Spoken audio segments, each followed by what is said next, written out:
It's Duffy's Tavern, the Friday night transcribed feature on NBC's All-Star Festival of Comedy, Music, Mystery, and Drama. Brought to you by Chesterfield, the cigarette that has for you mildness with no unpleasant aftertaste. The cigarette that brings you Bing Crosby and Bob Hope. By the makers of Anacin, for fast relief from pain of headache, neuritis, neuralgia. And by RCA Victor, world leader in radio, first in recorded music, first in television. And now here we go, friends, to Duffy's Tavern, with our guest Arthur Treacher, and starring Archie himself, Ed Gardner.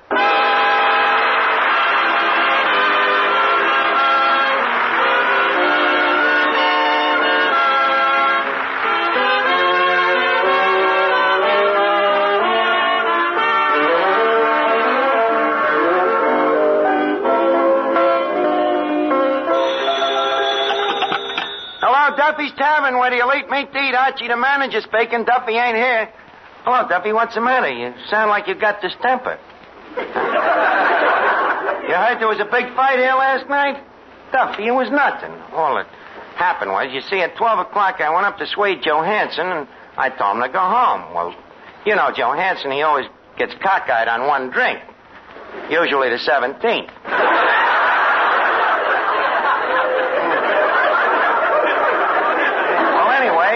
I tell him to go home, so he turns to me, and he tells me to... Well, he made a suggestion. So I politely tell him that if he don't leave the premises, I'll have him ejaculated. So he says, oh, yeah? So I says, oh, yeah. So he says, oh, yeah? So I says, oh, yeah. So he says, you and who else? So I says, me and nobody else.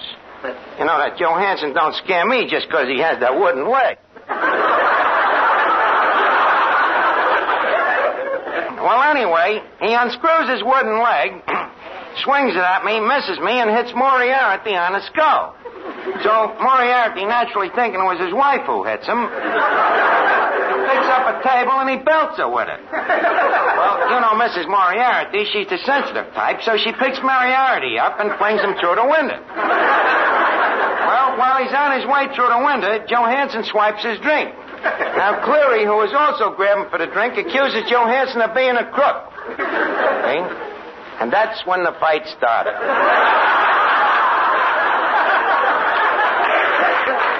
Well, Duffy, don't blame these Donnybrooks on me. Just figure it out for yourself. Anybody who'll eat in a place like this is just naturally reckless. Well, look, I'll call you back. I gotta clean the place up in case of a counterattack. Yeah, okay. Hey, Yasha. Yasha Panyaslavnik. How do you do? Look, Yasha, in that brawl we had here last night... Yes? How many people was malfeased? Oh, not many, Chief. After it was all over, I counted noses, and there was only 6 missing. 6 people? No, noses. Hello? Oh, hello, Callahan. Did we find your what? Uppers or lowers? Well, do you remember where you last had them? In Moriarty's leg, huh? Well, maybe they'll turn up. We're still sifting the sawdust. Okay, Callahan. Say, Archie, do you remember a customer here last night with thick brown wavy hair parted on the side? Why? Well, here's his hair. I found it behind the bar. Let me see. Hey, Miss Duffy, that's Schultz's toupee. How do you know it's Schultz's? I can tell by that streak of gray. You know, Schultz worries a lot. By the way, Chief, there's a letter here for you. Well, let's see. Okay. Looks like that battle last night had Grim Reaper concussions. What do you mean? This letter is from the bank that rents us this building. They're sending a man down here tonight, and I'm afraid they ain't going to give us a new lease for next year. Not going to give us a new lease for next year. Why don't you outsmart him, Arch? Outsmart him? Yeah. How, Finnegan? Use the old lease for another year. This is no time for idosities. This is a serious thing. Might mean that Duffy's Tavern will be closed up. Closed Duffy's Tavern? Yep. But, Arch, they might as well take the lights out of Broadway. They might as well take the heart out of Texas. They might as well take the overalls out of Mrs. Murphy's chowder. Now, Finnegan, don't get over emotional. They might as well take the missus out of Mississippi. Finnegan. The trees out of Brooklyn. The gravel out of Gertie. Finnegan, calm yourself. But, Arch, what are you going to do if they close the place? What do you mean? You might have to go back to work. It ain't gonna be that drastic, and if it is, so what? That's life. You gotta take the bitter with the sour. Excuse me. Huh? Are you the manager here? I am that home. And, who are you, pray, sir? I'm the attorney from the bank. Oh, they sent an attorney, huh? Well, that don't scare me none. I would like you to know, sir, that you are dealing with a fellow shyster. This I can believe. Thank you. Now, to get down to business, as I have construed from your letter, your bank is trying to get us to disvacuate, unfranchise, and otherwise dispremisate the said premises. Is that correct, sir? Well, that's the general idea. I see, and I suppose you realize, sir, that the law clearly states that the present status of the quo per lease per fiscal remains mandamus until you can prove a delectus necktie. Now, look, Blackstone. Huh? All I know is that we're not going to renew your lease. And for what modus operandi? For the modus operandi that this place is a dive, that you're always having riots and fights, and that the place is an absolute disgrace to the neighborhood, if not to mankind. Come, sir, you're taking advantage of a very shabby loophole. But assuming that what you say is correct, what's your solution? You can move someplace else. Move someplace else? But what would our customers do, the regulars? Them fine, loyal, lovely people that have given us their support for years. They can find your new place. In air condition? Now, look, young man, I'm a human being. I don't like to be arbitrary, but... Well, Archie. Oh, hello, Officer Clancy. I hear you had another Donnybrook here last night. An altercation? Oh, perish forbid, Officer Clancy. The boys was just playing a few friendly parlor games. What games? Oh, spin the bottle, puss in the corner. I saw some of them pusses this morning. Now, Archie, I'm warning you. I don't want no more fights in me beat. I'm not getting any younger, and when I'm away from home, I want a little peace and quiet. That's enough for me. That settles it. Please, sir, give us one more chance. I guarantee you there won't be no more fights. If anybody so much as lifts his little finger in here, I'll crack him over the skull with a bung starter. All right, we'll give you one more chance. If there's the slightest disturbance from now on, we're going to close the place. Okay, sir, and thank you very much for the reprisal. Hello? Hello, Duffy. What? Well, I just got a new lease on life, and Duffy, I got an idea. Well, you know what? The Treacher's coming down here again tonight. And to give this joint some class, see, I'm figuring we'll hire him as a front man. What? Look, Duffy, maybe you think he's a bum, and maybe I think he's a bum, but the fact that he's British gives him class. Is his accent real? Look, Duffy, if he was any more British, he wouldn't be able to talk at all. And with a high-class, dignified guy like him working here, it'd give us a tea room atmosphere, you know. Tea room, you know, where the palms is potted instead of the customers. Okay, I'll leave you know. Listen, Archie. Yeah, Miss Duffy? If you want to make this place high class, what's wrong with making me the hostess? Well, nothing, except what we're trying to do is make the place a little more refined. You mean to tell me that I ain't refined? You heard me. You ain't refined. I ain't refined. I ought to bust you in the snoot with a plate. All right, so you're refined. Not only that, but there's something about me that when there's other people around me, they act refined, too. What do you mean? Many's the time some uncouth fellow will follow me on the street and whistle at me. But the minute I turn around, they look at me and say, "Oh, pardon me."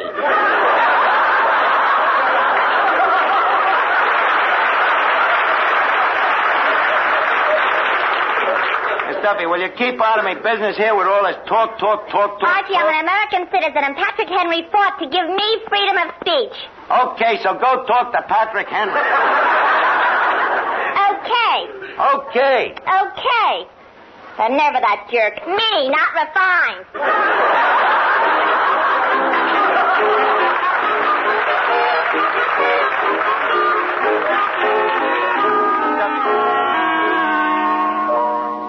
Before we continue with the high-class proceedings here at Duffy's Tavern, lend an ear to the well-known team of Crosby and Hope. Say, Bing, you got a minute? Oh, sure, Bob. I got all the time in the world. Don't tell me you own that, too. Oh, never mind that stuff. Get to work with it. Okay. Folks, Better Tasting Chesterfield is the only cigarette that combines for you mildness with no unpleasant aftertaste. And you can prove that yourself. Just make our mildness test. Buy Chesterfields, then open them and enjoy that milder, mellow aroma. Now light one up, and you'll know Chesterfield's milder because it smokes milder. And Chesterfield leaves no unpleasant aftertaste. That fact has been confirmed by the country's first and only cigarette taste panel. Yes, mildness and no unpleasant aftertaste are what you and I and every smoker wants. Hurry up, Dad. Here comes the music. Chesterfield, Chesterfield always takes first place. That mild tobacco never leaves an aftertaste. So open a pack, give 'em a smell, then you'll smoke 'em.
Yasha, what are you laughing at?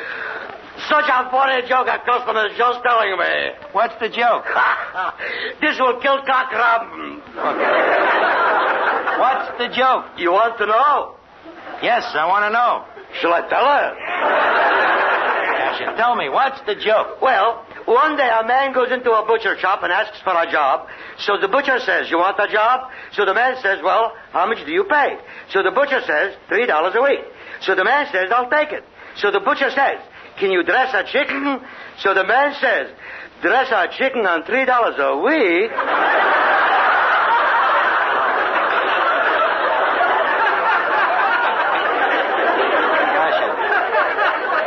Who told you that crummy joke? The customer there in the corner. Say, Chief, I'm just thinking, maybe we could give him a job here telling jokes. Why? To stop the fights. You think telling jokes like that would stop fights? Most of course. It would keep the customer's mind off the food, anyway. Well, okay, call the guy over. That bank threatening to close this place and won't try anything to stop the fights around here. Well, Chief, here he is. Happy Dan, the minstrel man. Hello, Happy. Glad to meet you, old pal. Yes, sir, glad to meet you. Let it rain, let it drizzle. Happy Dan will make things sizzle. Yes, sir. Ladies and gentlemen, as the man said when he walked into the morgue, hello, everybody. Yes, sir, that's just a sample. Speaking of marriage, there's many a man who lives by the sweat of his frau. Hold it, Happy. Joe Hanson, put down that wooden leg. The other day, my brother son-in-law happened to say to me, Happy, where were you born? I said, Texas. He said, what part? So I said, all of me. Cut it out. Harrigan, put down that brick. Sorry, Bud, you missed me. Speaking of food, I was out to my uncle's fruit farm last summer, and I said, what do you do with all the fruit you grow? And he said, we eat what we can, and what we can't, we can't. You get it? What we can't, we can't. Throw the bum out. Quiet, everybody. Ken, take to the hills. Quiet, everybody. You want to get the joint finished? Archie, you took the words right out of me mouth. Wait a minute, Officer. You heard what the bank man said. But look, Clancy. No alibis, Archie, and this is your last warning. If there's any more trouble, I'm going to dispossess you for the bank, arrest you for the police, and belt you one for myself. And that's final. Goodbye. Hey, Chief, ain't that Arthur Treacher coming in? I say, really. Forgive me, I say, but I can't control myself. Yes, buddy. Dear. Well, it must be a good joke. Tell me, what is the... It's a joke I just heard. As I was coming in here. You know what it is? It's awfully good. You'll love it. You'll simply love it. We eat what we can and what we can't. It's awfully good. Listen, wait a minute. Wait. Oh, you'll die laughing yet. What we can't, we put up in tins.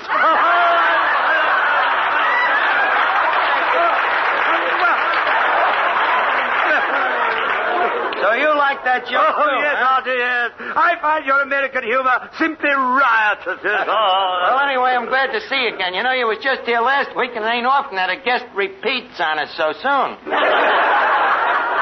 Yes, I suppose it does seem rather odd revisiting a filthy hole like this. But you see, I am a criminal. A criminal? Yes, I am a criminal returning to the scene of the grime.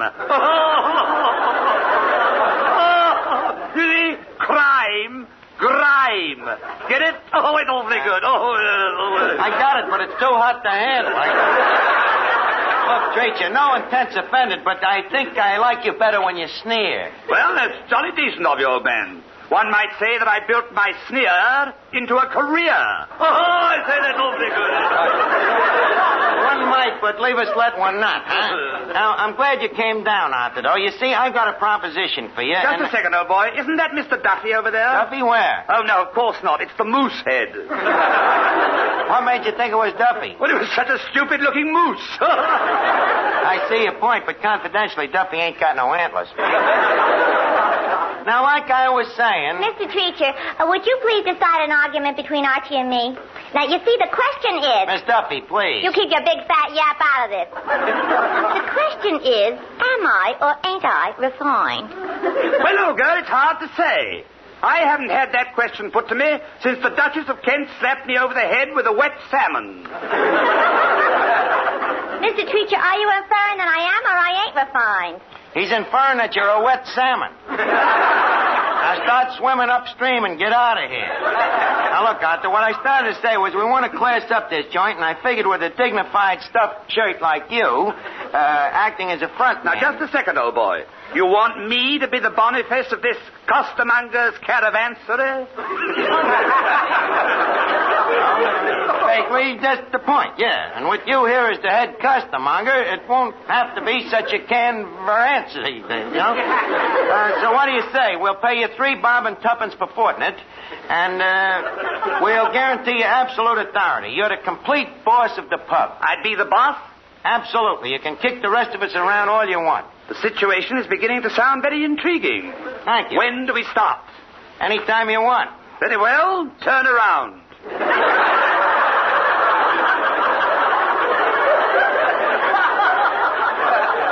Treacher. Cut out the jokes and get to work, will you? Very well. Now, first I would like to meet my staff. The staff. Oh, very well. Hey, staff. How do you do? But, Archie, where are the waiters and the busboys? How do you do? Well, what about the scullery maids and the wine stewards? How do you do? Well, we'll do the best with what we have. How do you do? Now, the first thing I will require is that we place clean tablecloths on the tables. Clean tablecloths? Treacher, this is only March. Archie, I have complete authority. Now, you young lady. Me? Yes, if you're going to work here, you will please stop chewing gum. Why? Because it ain't refined. Funny you should mention that. My mother always says the same thing. What? Mother always says, Miss Duffy, she says, stop chewing. You're not a cow. Well, all I can say is stop chewing.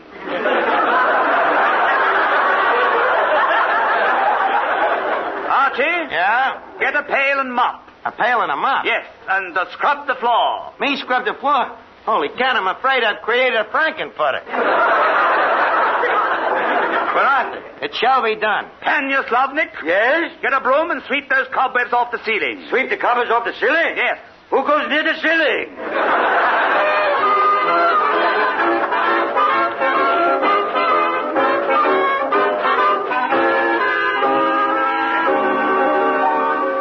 The next time you suffer from pains of headache, neuritis, and neuralgia, take Anacin.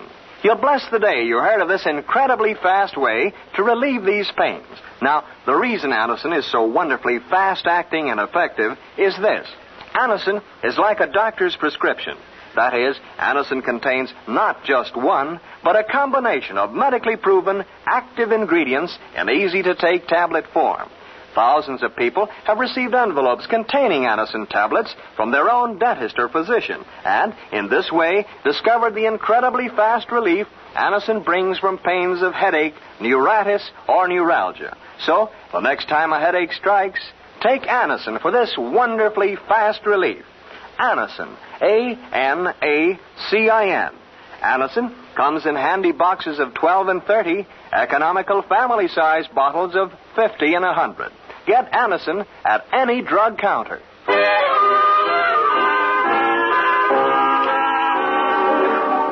That Treacher, the way he's kicking us around, we'd be better off if the bank dispossessed us. Attention, everyone. Yes, Treacher. The Duffy'S Tavern improvement class will now come to order. Class? You mean we're going back to school? Precisely. I am the teacher, and you are the pupils.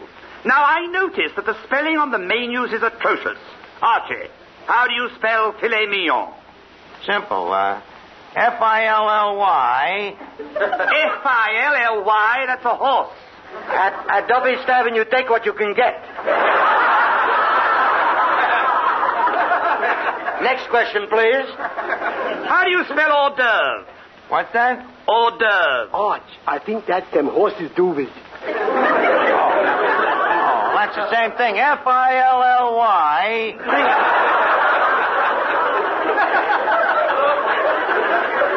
No, Archie, that's a different kind of a horse. Oh, let me see. Hors d'oeuvres. Yeah, I'd like to take a belt at that one. Very well, Finnegan. Horses' doobies. H-O-R-S-D-O-E-U-V-R-E-S. Correct! Finnegan, how did you know? I didn't. I just took a wild guess. Teacher's pet. What was that? Teacher's pet. Thank you, I'd love to. Miss Duffy, you're in school, not in a Bijou balcony. Proceed ahead, Mr. Treacher. Our next subject is etiquette. What's that, Arch? Etiquette, that's manners, like not biting your toenails in public. What's the question on etiquette, Mr. Treacher? Well, when you make change for a customer, what do you say to him? Well, me, I always say, hey, look at that sign across the street. And when he turns around, I shortchange him. And what about you, Miss Duffy? Oh, I'd love to. And what about you? I'm asking a question. When you're making change for a customer, what do you say to him? Oh, I say, thank you very much, sir. Why don't you call again real soon? Miss Duffy, we are making change, not the customer.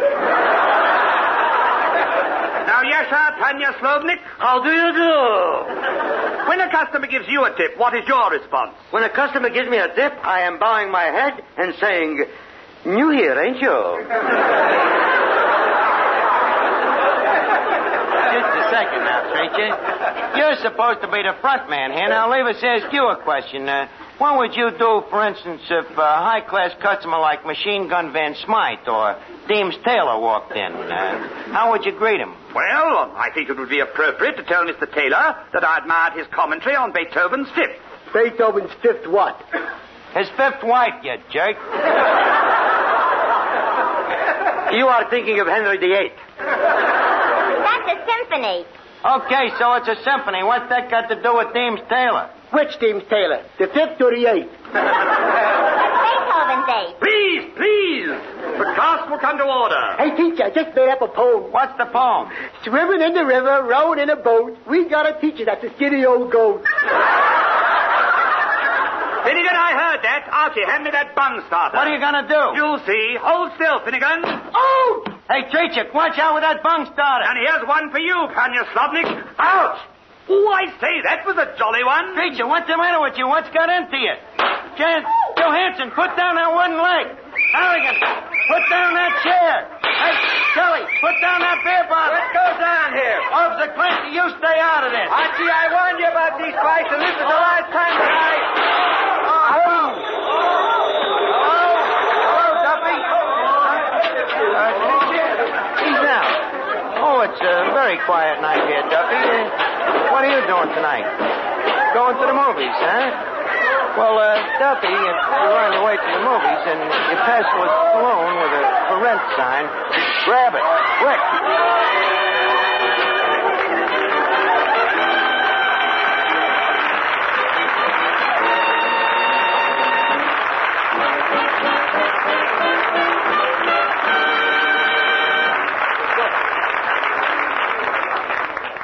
Here's a word from RCA Victor. Inch for inch, your best buy in television is RCA Victor 19-inch. Yes, a great many families have taken this advice to heart and bought the thrilling RCA Victor 19-inch. Truly the most exciting buy in television. When you buy television, remember that the set you choose will be the very hub of your home for years to come. So, select the screen size you'll really want most. The bigger and better RCA Victor 19-inch pictures are the just right size for family viewing. Big enough to watch from across the room, and yet so clear and sharp you can sit up close. That's RCA Victor's million-proof quality for you. Quality proven in over 2 million homes. Your dealer can show you RCA Victor 19-inch television in a table model, a console floor model, or a combination television radio phonograph. See them, learn why, inch for inch, your best buy in television is RCA Victor 19-inch. Listen again next week, friends, to Duffy'S Tavern, the Friday night transcribed feature on NBC's All-Star Festival of Comedy, Music, Mystery, and Drama. Brought to you by Chesterfield, the cigarette that has for you mildness with no unpleasant aftertaste. The best cigarette for you to smoke. By the makers of Anacin for fast relief from pain of headache, neuritis, neuralgia. And by RCA Victor, world leader in radio, first in recorded music, first in television. Listen tomorrow evening for The Man Called X, starring Herbert Marshall, the Saturday night feature of the All-Star Festival.